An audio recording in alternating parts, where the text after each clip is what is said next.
दोस्तों आज संडे है और आज हम कुंडली अध्ययन कर रहे हैं और मेरे पास ना डाइवोर्स वाली कुंडलियाँ बहुत ज़्यादा आती है। तो कितना इजी हो गया है ना आजकल हर कोई अफेयर कर रहा है और हर कोई बोल सकता है मैं डाइवोर्स ले लूं। कितनी अजीब चीजें हैं। मन करेगा वो सब चीजें करेंगे क्या? अब जीवन तो हम बोल सकते हो कैसे चलेगा परिवार, आपकी वंश वृद्धि कैसी होगी, बहुत सारी चीजें यहाँ पर देखने में आती है। एक समय होता है लाइफ में जब ब्लड में बोल सकते हो उबाल आता है तो उस समय तो ठीक है, पर अब यदि शादी हो गई है और उसके बाद में आप ऐसी हरकतें करते हैं तो ये आपका मन की स्थिति दर्शाती है, कहीं न कहीं आपका भटकाव है ना?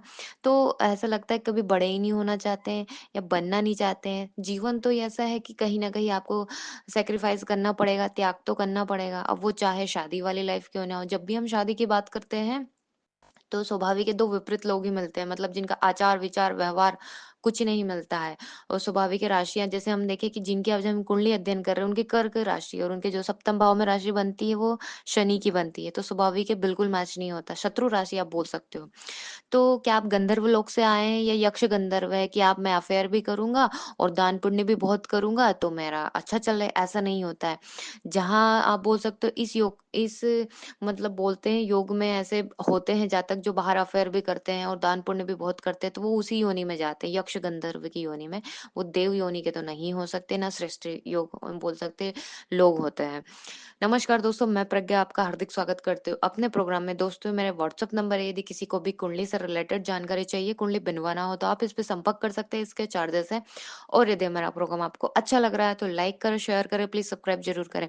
ये जो कुंडली है इनका एक ही प्रश्न है, अच्छे पोस्ट पे है, गवर्नमेंट मतलब बोल सकते हो गवर्नमेंट ऑफिसर ही है, अमर सर की कुंडली है। उनका एक प्रश्न यही है कि मतलब इनका अफेयर है, तो क्या मैं डाइवोर्स दे के शादी दूसरी कर लूं? तो इनका जो डेट ऑफ बर्थ है 25/4/1995 है और जो समय है सुबह के 1:10 है और दिल्ली का इनका जन्म है।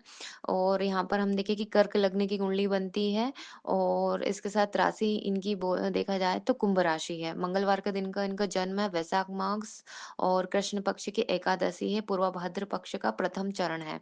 हम यहाँ देखें कि लग्नेश है जो अष्टम भाव में जाके बैठे हैं, वो भी शनि के साथ, शनि स्वराशि के हैं और यहाँ पर शनि चंद्र विष योग बन रहा है। तो वैसे चंद्रमा को 6 8 12 का दोष नहीं होता, पर फिर भी यहाँ विष योग लगा के बैठे हैं। तो कहीं ना कहीं मानसिक अशांति दर्शाता है, वो भी अष्टम में। तो यहाँ पर ये तो होगा ही कि हमेशा व्यक्ति परेशान रहेगा, बहुत ज्यादा सोचने के कारण भी ऐसा हो सकता है। हम देखें कि लग्न में ही मंगल नीच के दिख रहे हैं जो कि पंचम पति है और कर्म पति भी है। यहाँ पर हम देखें कि पंचम पति है, जो पंचम भाव हम प्रेम भावना शिक्षा आदि के लिए संतान के लिए देखते हैं, वो भी नीच के होके लग्न में बैठे हैं। तो स्वाभाविक है बल तो उनमें होगा पर सोच उनकी बोल सकते हो भटकाव वाली हो सकती है। प्रेम में आप देख सकते हैं दसम में सूर्य बुध केतु युति, जो कि सूर्य दसम में दिग्बली हो जाते हैं, दिग्बल में प्राप्त उनको प्राप्त हो जाता है और षडबल में सबसे ज्यादा बली वो ही ग्रह है। 10 डिग्री पर है तो 10 डिग्री पर सबसे उच्च के होते हैं सूर्य। नवमांश में भी बहुत अच्छी कंडीशन में, तो ये चीज अच्छी है।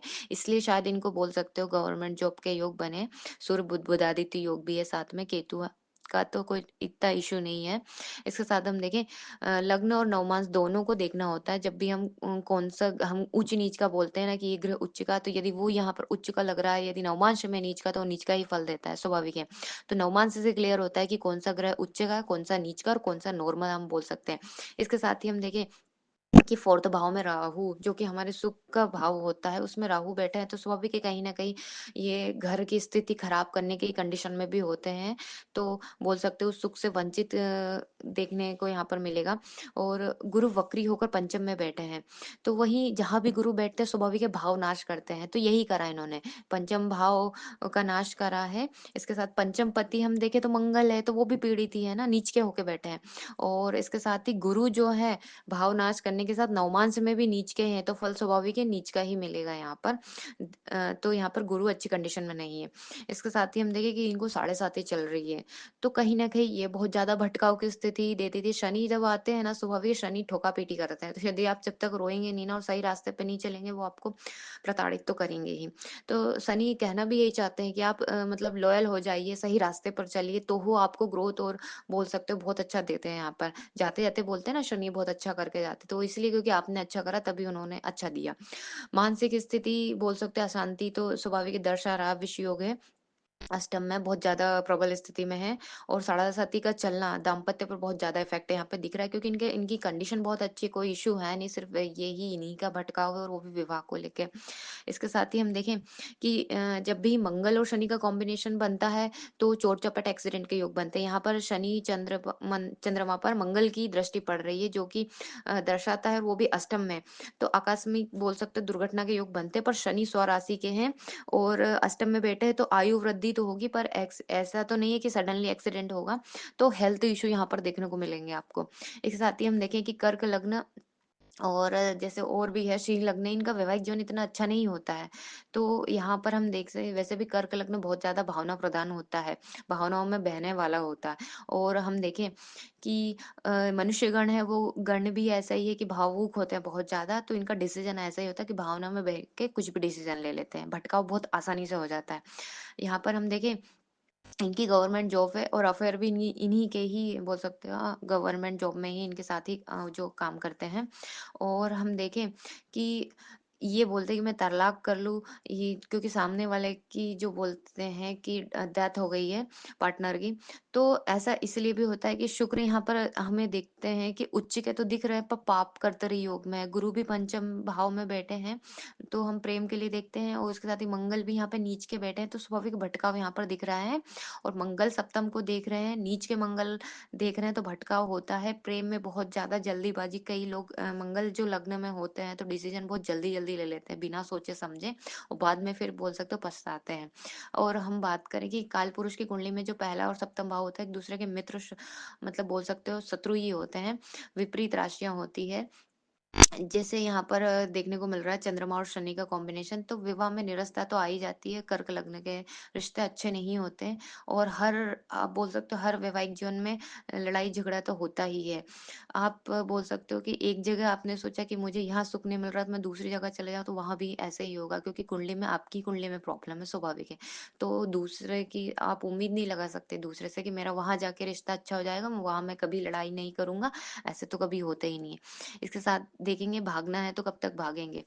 स्वाभाविक है विवाह हम इसलिए करते हैं कि वंश वृद्धि अच्छी हो, श्रेष्ठ संतान हो, स्वाभाविक है, नहीं तो बिना विवाह के भी लाइफ आप जी सकते हैं ना, उसके लिए शादी करने की क्या ज़रूरत है। तो एक कुल खानदान का भी कहीं न कहीं बहुत ज़्यादा रोल होता है और आपकी संतान का खासकर कि मेरी श्रेष्ठ संतान हो, तो फिर तो जब माता-पिता ही ऐसा करेंगे तो श्रेष्ठ संतान तो छोड़िए, आप नॉर्मली वो डिप्रेशन बिना टेंशन के हो जाए तो बहुत अच्छी बात है। इसके साथ ही हम देखें कि जब आप गवर्नमेंट जॉब में हैं, अच्छी वेल सेट है, अच्छी पोज़ीशन पे है, तो क्या गारंटी कि आप मतलब वहाँ पे जाने के बाद आपकी पोज़ीशन सबको मान-हानि तो स्वाभाविक है उठाना पड़ेगा। और इसके साथ ही हम देखें आपकी किस्मत में यदि दुःख है ना किसी चीज़ को लेकर, तो आप 1 शादी कर लीजिए, 2 शादी कर लीजिए, वो सुख आपको नहीं मिलेगा। सिर्फ़ आप अपनी प्रतिष्ठा से यहाँ खिलवाड़ कर रहे हैं, वो चीज़ आप देख सकते हैं। तो धरती पर ऐसा अकेला नहीं है कि आप यदि उनसे प्रेम ना करें, तो कोई और नहीं करेगा, ऐसा नहीं होता है। आप चले जाएँगे तो आपके बाद 10 लोग और आ जाएँगे, स्वाभाविक है। तो इतना ज़्यादा सोचने की ज़रूरत नहीं है। अपनी लाइफ़ के डिसीज़न है ना, थोड़ा-सा यहाँ पर स्ट्रॉन्ग होने की ज़रूरत है और स्वाभाविक है सूर्य उपासना करिए ताकि आपका आत्मविश्वास हो, अच्छा हो, तो आप सामने वालों को भी ये बता सकें कि आप मैं ऑलरेडी शादीशुदा हूँ, तो आप दूसरे बोल सकते हो दूसरी जगह आप देख सकते हैं। क्योंकि हम हर किसी को सपोर्ट नहीं कर सकते, है? और इसके साथ ही यहाँ पर कुछ इनको रेमेडी बताई तो वो करें। स्वाभाविक है शिव उपासना बहुत ज़रूरी है, खासकर चंद्रमा यहाँ बहुत ज़्यादा पीड़ित है और सूर्य उपासना दोनों बहुत ज़रूरी है और लग्न में यदि पापी ग्रह हो ना तो उनसे रिलेटेड भी आपको बहुत बोल सकते हो लाइफ में करना पड़ता है, नहीं तो बहुत ज़्यादा प्रॉब्लम देते हैं और यहाँ पर मंगल है तो स्वाभाविक है आप या तो हनुमान जी की शरणागति करिए या फिर माँ बगलामुखी की आप स्तुति, श्रोत पाठ कर सकते हैं। धन्यवाद दोस्तों।